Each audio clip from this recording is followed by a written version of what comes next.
요한복음 9장에 보면 예수님께서 나면서부터 맹인이었던 사람의 눈을 뜨게 해 주십니다. 사람들이 깜짝 놀라잖아요. 주님의 그 기적과 같은 이적 행사를 보고 많은 사람들이 열광을 해요. 자, 그 사람들 중에는 정말 그 일을 신기하게 생각하면서 예수님 주변에 모인 사람도 있었고, 꼭 호의적으로 반응한 게 아니라 하필이면 예수님이 안식일에 그 사람을 고쳐주셨다는 그 사실을 못마땅하게 생각하는 사람들도 있었습니다. 주님이 가시는 곳에는 항상 이렇게 두 종류의 사람들이 있었어요. 생각을 달리하는. 자, 그 후에 예수님은 유대 땅을 떠나셨지만 유대인들 사이에서는 예수님을 두고 논쟁이 계속 이어졌던 것 같아요. 그러고 나서 주님께서 다시 예루살렘에 오셨을 때 사람들이 주님을 붙잡고 10장에 보면 이렇게 묻습니다. 당신이 정말 메시아입니까?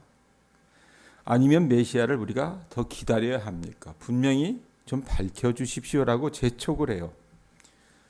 자, 그렇게 재촉하던 사람들 중에도 예수님이 메시아일 거라고 믿는 사람들과 믿지 않는 사람들이 섞여 있었습니다. 이 사람들은 그냥 좀 더 분명하게 주님의 말씀을 들어보자고 모인 사람일 것입니다. 자, 그들의 질문에 그때 예수님이 아주 밝히 자신이 하나님의 아들이라고 하는 것과 하나님과 하나라고 하는 것을 10장 말씀에서 증거하십니다. 그게 10장 25절에서 31절까지의 내용이에요. 자, 예수님의 이야기를 듣고 유대인들이 어떻게 합니까? 돌로 쳐 죽이려고 해요. 이들이 원래 주님을 찾아왔던 것은 주님을 죽이기 위해서가 아니었거든요. 잘 납득되지 않는다 하더라도 그냥 주님의 말씀을 더 들어보고 싶어서 찾아왔던 겁니다. 근데 그들에게는 그날 주님에게 해를 입히겠다고 하는 생각이 전혀 없었습니다. 그런데 예수님이 하신 말씀이나 견해가 자기들이 알고 있었던 것과는 너무나도 다르니까, 그리고 자기들 판단에는 그건 이단이라는 것이니까, 신성 모독에 관한 일이었기 때문에 순간적인 충동에 못 이겨서 돌을 들었던 거라 그 말입니다. 자, 돌로 쳐 죽이려고 하니까 예수님이 어떻게 합니까? 10장 39절에 보면 주님이 분노하는 군중을 피하셨다라고 진술을 해요. 그러고 나서 지난주에 여러분 우리가 11장 말씀을 필요한 곳마다 이렇게 잘라서 봤어요. 잘라서 봤는데 11장의 대표적인 내용이 뭐였습니까? 예수님이 죽은 나사로를 살리신 내용이잖아요. 자, 나사로가 죽었어요. 그리고 나흘 후에 예수님께서 예루살렘 근처에 나타나셨습니다. 자, 마리아의 집에 모여있던 사람들은 모두 예수님의 측근이 아니었습니다. 잘 모르겠지만 그들 가운데는 얼마 전 예수님을 향해 돌을 들었던 사람도 어느 정도 있었을 것으로 짐작할 수 있어요. 하지만 이 사람들은요, 이미 그 정신이 되돌아왔어요. 이성을 되찾았다고 말입니다. 아무도 그곳에서 예수님을 향해 다시 돌을 들려고 하지 않았습니다. 그리고 거기서 그들은 경험할 수 없는 걸 하잖아요. 말로 다 형용할 수 없는, 말로 다 형용할 수 없는 죽은 나사로가 살아나는 엄청난 일들을 보게 되는 것이 오늘 말씀의 내용이라고 말입니다. 자, 마리아 앞에서 눈물을 보이셨던 주님, 이거 금요일날 우리가 같이 말씀으로 나눴어요. 우리를 연민하신 그 주님이 눈물을 훔치시고는 마리아와 마르다에게 나사로의 무덤으로 가자고 말씀을 하세요. 그 집에 와 있던 유대인들뿐만 아니라 예수님이 다시 나타나셨다라고 하는 말을 들은 주변에 있던 많은 유대인들이 주님 주위로 몰려들었습니다. 그래놓고 41절에서 42절이에요. 한번 보세요. 읽었지만, 자, 주님이 돌을 옮겨 놓으라고 말씀하세요. 돌을 옮겨 놓으니 예수께서 눈을 들어 우러러 보시고 이르시되 아버지여 내 말을 들으신 것을 감사하나이다. 42절, 항상 내 말을 들으시는 줄을 내가 알았나이다. 그러나 이 말씀하옵는 것은 둘러선 무리를 위함이니 곧 아버지께서 나를 보내신 것을 그들로 믿게 하려 함이니이다. 예수님은 무덤의 돌을 옮겨 놓도록 사람들에게 명하시고 하신 일이 뭡니까? 눈을 들어서 하늘을 우러러보시며 기도하셨어요. 그 기도의 내용은 전에 유대인들이 주님을 죽이려고 했을 때 하신 말씀과 같은 내용이었습니다. 하지만 주님 주변에 있었던 유대인들, 이 유대인들은 감히 예수님에게 손댈 수가 없는 것입니다. 왜? 그들이 상상할 수도 없는 일들을 주님이 지금 하고 계셨기 때문이라 그 말입니다. 43절 44절 보세요. 이 말씀을 하시고 큰 소리로 나사로야 나오라 부르시니 죽은 자가 수족을 배로 동인 채로 나오는데 그 얼굴은 수건에 쌓였더라. 예수께서 이르시되 풀어놓아 다니게 하라 하시니라. 예수님이 무덤 앞에서 큰 소리로 부르시니까 죽었던 나사로가 온 몸을 300천으로 감아 움직일 수 없었던 그 나사로가 걸어 나온 거예요. 자, 여러분들 생각을 해보세요. 만약 우리가 그 자리에 있다면 가족이나 제자들이나 모두 말할 것도 없고 무덤 주위에 있었던 사람들이 너무 놀라워가지고 두려워서 탄성 외에는 어떤 말도 할 수 없었을 거라고 말입니다. 자, 여러분 어떻게 누가 죽은 사람을 살려요? 그걸 보았다면, 일이 이 지경이 됐다면 모두가 다 예수님을 메시아로 인정해야 되는 게 정상이 아니겠습니까? 만일 여러분은 천사가 나타나고 죽은 자가 살아나면 세상 사람들이 모두 예수님을 믿을 것이라고 한번 생각해 보셨습니까? 그런데 이들이 어때요? 45절 보세요. 예? 자, 믿는 사람도 있어요. 45절 보면 뭐라고 얘기합니까? 마리아에게 와서 예수께서 하신 일을 본 많은 유대인이 그를 뭐 했대요? 믿었다. 그런 거예요. 믿었다. 그래놓고 뒤에 그러나가 붙는 거잖아요. 그래서 믿었으나 이렇게 되는 건데, 많은 사람이 그 말할 수 없는 기적을 보고 예수님을 메시아로 믿고 신앙했어요. 예? 아마 그들 중에는 돌을 들고 주님을 죽이려고 했던 사람들도 있었을 거라고 말입니다. 이전에. 자, 그런데 믿었으나 이래놓고 46절에 뭐라고 얘기합니까? 그 중에 어떤 자는 바리새인들에게 가서 예수께서 하신 일을 뭐 했대요? 알리니라. 그런데 그중 일부가 그 경사스러운 자리에서 빠져나와 가지고 바리새인들, 종교 지도자를 찾아간 거예요. 그리고 자기들이 본 것을 그대로 이실직고 했습니다. 알렸어요. 그래놓고 47절 보세요. 이야기를 읽고 나서 어떻게 합니까?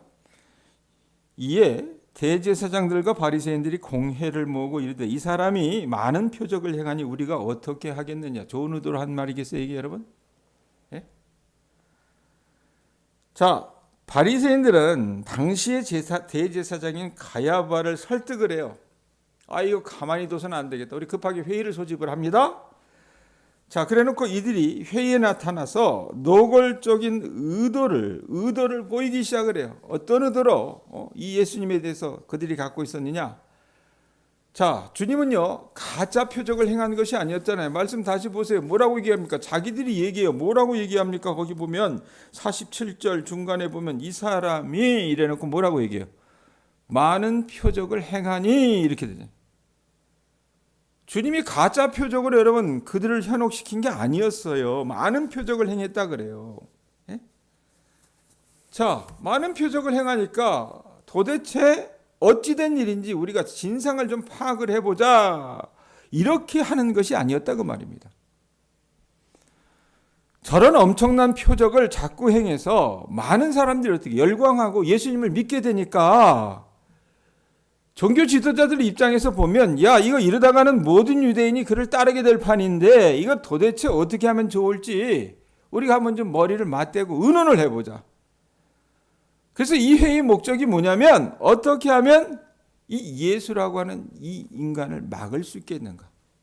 좋지 못한 의도로 그들이 회의를 한 거라 그 말이에요. 자, 그런데 여러분, 우리로 하여금 당황스럽게 만드는 건 뭡니까? 이 회의를 여는 사람들입니다. 이 사람들 어떻게 해요? 종교적인 열심이 있는 사람들이었어요. 모든 사람들이 인정하는 종교인들이라고 말입니다. 우리로 얘기하면 뭐예요? 목사님들이고 신부님들이고 뭐 이런 사람들 아니겠어요? 자, 그러면서 정말 그가 메시아가 아닐까요? 사람들이 물어요. 혹 하나님이 보내신 선지자는 아닐까요? 왜? 너무나도 많은 이적을 행하시니까. 그의 말에 어떤 신학적인 문제들이 있는 것입니까? 그 주님과 함께 그렇게 있었던 사람들이 물어요. 우리 중에도 안식일에 병을 고칠 수 있다고 생각하는 사람들이 있는데 그것을 어떻게 우리가 받아들여야 됩니까? 이런 질문들을 쭉 했는데 이들에게, 바리새인들에게는 여러분 이런 질문들이 의미가 있겠어요? 아무 의미가 없는 겁니다.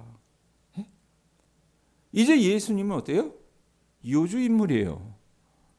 문제거리라 그 말입니다. 그냥 예수님이 점점 메시아처럼 보이는 게 불안해지는 겁니다. 그래서 대제사장 가야바가 자기 딴에 용단을 내려요. 결정을 내려요. 그래서 50절 보세요. 50절에 뭐라고 얘기해요? 한 사람이 백성을 위하여 죽어서 온 민족이 망하지 않게 되는 것이 너희에게 유익한 줄을 생각하지 아니하는도다 하였으니. 이게 무슨 말이에요? 이걸 두고 그 뒤에 보면은 사도 요한이 주석을 하는데, 여러분 예수님이 메시아적 그 죽음이 예언이 되는 일이라고 얘기하지만 가야바가 여러분 이 말을 할 때는 그 사람이 여러분 무슨 미리 내다보고 하나님의 뜻이 어떤 것인지 알고 이 말을 한 게 아니었어요.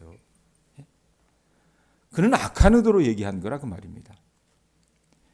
자, 예수님을 죽일 여러분 이것보다 확실한 명분이 어디 있겠냐 그 말입니다. 예수가 자꾸 메시아라고 주장하고 표적을 많이 보여서 이 사람들이 그 예수라고 하는 작자를 따르면 마치 폭동이라도 일으킬 줄 알고 로마 군대가 어떻게 해요? 쳐들어와서 자기 민족을 무참히 학살해 버릴 텐데 차라리 그러면 문제거리인 이 예수라고 하는 이 작자를 없애서 우리 민족을 살리는 것이 낫지 않겠느냐 이렇게 말하는 거라 그 말입니다. 이 예수가 죄가 있든 없든 우리에게는 그를 없애는 것 말고는 다른 선택의 여지가 없다는 데야. 민족과 나라를 위해서는 예수를 죽이는 것이 불가피한 선택이라는 데야. 이보다 그럴듯한 명분이 어디 있었겠냐고 말이에요. 잘 됐다는 겁니다. 옳다 잘 됐다. 그런데 여러분 이게 우리식으로 얘기하면 뭡니까? 위선입니다. 위선. 대제사장을 비롯한 모든 유대인이 메시아를 고대하며 산 것은요, 이들에게 여러분 수건이 있었잖아요. 어떤 수건입니까? 자기들을 압제했던 로마로부터 해방시킬 수 있는 유일한 존재가 메시아라고 이 사람들은 구약시대부터 그렇게 믿고 왔어요. 그렇게 가르치고 그렇게 기도했습니다. 대제사장도 그렇게 가르치고 기도했다 그 말이에요. 그런데 여러분 이제 와서 정말 메시아라면 우리 모두가 위험할 줄 모르니까 우리가 먼저 어떻게 해요? 그 예수라고 하는 작자를 처리하자고 말하는 것은 여러분 한편 보기에는 그럴듯한 것 같지만 한편 보기에는 뭐예요? 위선이라고 말입니다. 이만큼 보호해준 로마 제국에 충성하고 감사해야 한다고 말하는 매국적인 사람들의 말보다도 가증스러운 말이라고 말입니다. 자, 그래놓고 이 사람들 어떻게 해요? 가야바가 그렇게 딱 기준을 잡으니까 53절에 뭐라고 얘기합니까? 53절에 뭐라고 그래요? 이날로부터는 그들이 뭐 했다 그래요? 예수를 죽이려고 모의하니라. 여러분 저는요 제 생각에는 이날부터 예수님은 이미 죽으셨다라고 생각을 합니다. 이제는 어떤 기적이나 표적도 이 유대인들에게는 의미가 없는 거예요. 어떤 설명도 통하지 않습니다. 이제부터 그들의 행동은 어떤 충동에 의한 것이 아니라 철저히 계획적인 것이었다 그 말입니다. 그들은 이때 드디어 그들 마음속 깊은 곳에 자리 잡고 있던 불신을 노골적으로 드러내요. 여기에는 망설임도 없고 옳고 그름에 대한 고민도 없어요. 그들의 계획 때문에 이제는 예수님의 말씀을 들으면서 느끼는 어떤 충동적인 뉘우침도 없고 뉘우침도 쉽게 자제할 수 있을 거라 그 말입니다. 자, 분노가 생겨도 전혀 내색하지 않고 속으로만 어떻게 해요? 이를 갈게 된다 그 말입니다. 너그러운 척하기도 쉬워진다 그 말입니다. 자, 그런데 여러분, 우리가 뭐 이런 거 보면서 뭐라고 해요? 이 나쁜 놈들. 어쩌면 저렇게 악할까? 그런데 여러분, 우리도 신앙인으로서 이런 죄를 지을 때가 적지 않이 있습니다. 여러분, 만약에 한번 생각을 해보세요. 내가 돈이 없어요. 내 주변에 돈은 좀 있는데 사람이 어떻게 해요? 야물지 못한 사람이 있어요. 좀 사기를 쳐야 되겠다. 내가 저 사람의 돈을 좀 뺏으려고 계획을 하면요. 그 후에 여러분, 내가 그렇게 작정하면 그 후에 내가 하는 모든 행동은 다 어떤 거예요? 조작된 거라고 말이에요. 기도하는 것도, 예배를 함께 하는 것도, 심지어 내가 사기칠 그 사람에게 내가 너그러운 듯이 보이는 그 미소도 다 거짓이라고 말입니다. 너무 화가 나서 순간적인 충동을 못 이겨서 소리를 지르는 사람이 다음날 예배당에 와가지고 기도하고 있는 모습을 본다면 우리는 여러분 그 사람이 어떻게 해요? 아유, 저 뻔뻔스러운 것 이렇게 말하진 않습니다. 예? 그런데 의도적으로 계획을 가지고 내가 저 사람을 미워해서 한 사람을 아주 파멸시키기로 작정을 하고 계획을 계획을 세워놓은 사람이 아무렇지도 않은 듯이 예배당에 와가지고 기도하고 있다면 여러분 어떻게 해요? 역겨울 거라고 말입니다. 그게 위선이기 때문에 그렇습니다. 지은 죄를 여러분 우리가 회개할 수는 있지만 앞으로 우리가 지을 죄를 회개할 수는 없는 거예요. 물론 한 사람의 행동이 충동적인 것인지 계획적인 것인지 구별하기는 쉽지 않아요. 하지만 신앙을 갖고 있는 여러분 우리가 양심상 계획된 죄는요. 내 영혼에 치명적일 수밖에 없어요. 무슨 말이냐면 한번 생각을 해보세요. 내가 죄를 계획하고 죄를 지을 때까지 그 긴 시간 동안 하나님과는 전혀 상관없는 삶을 살아가기 때문에 그러합니다. 그동안 그 삶을 다스리는 것은 하나님의 말씀과 뜻이 아니라 어떻게 해요? 죄이기 때문이라고 말입니다. 베드로가 여러분 예수님을 부인한 것은 가룟 유다가 예수님을 배신한 것과는 전혀 다른 종류예요. 베드로는 순간을 모면하기 위해서 예수님을 부인했지만 가룟 유다는 어떻게 했습니까? 마음에 작정하고 예수를 팔 계획을 하고 예수님을 배신했다고 말입니다. 틀림없이 주님을 죽이겠다고 모의한 날부터 그렇게 모의에 가담한 사람들은 예수님이 무슨 말씀을 하시든 이때부터 어땠습니까? 어떤 표적을 보이시든 절대로 주님의 말에 넘어가지 않았을 거라고 말입니다. 고의적인 죄가 여러분 용서받을 수 없는 죄는 아닙니다. 하지만 죄를 계속해서 짓는 동안에는 용서를 구하지도 필요로 하지도 않는다고 말이에요. 그래서 그 죄가 용서를 받을 수 없다라고 말하는 겁니다. 그러므로 여러분 어떤 모양의 죄든지 죄가 저와 여러분의 삶에 뿌리를 내려서 우리 삶을 주관하는 일이 없도록 하셔야 합니다.